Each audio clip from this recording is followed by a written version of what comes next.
Having sold more than 20 million records worldwide, it seems strange that the little lady with the big voice hasn't struck it big in her home country.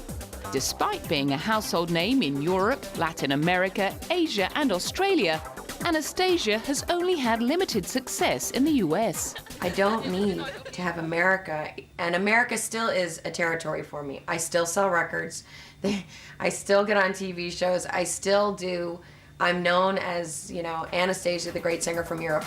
The 5'3" belter from Chicago got her first break as a runner-up on the MTV show The Cut in 1999. Her debut album, Not That Kind, made it into the top 10 in 8 countries, and its lead single, I'm Outta Love, was a smash in Australia and Europe.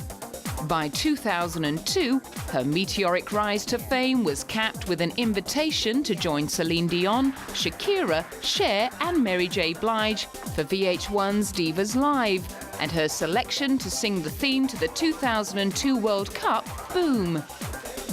The year after, however, just as she was working on her third album, she received some devastating news.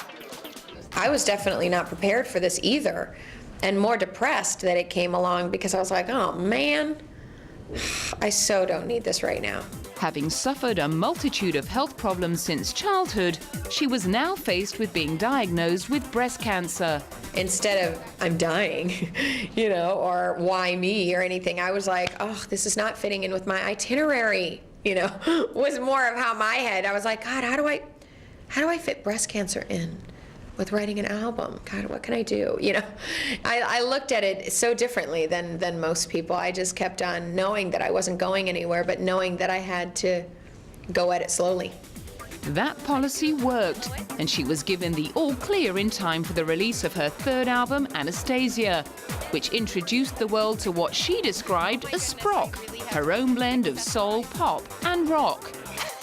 Her new lease on life also brought her career full circle, as she prepared to host a British version of the TV show that brought her to fame 7 years earlier. For Anastacia, The Cut was a much-needed antidote to the rash of manufactured popsters churned out on reality TV.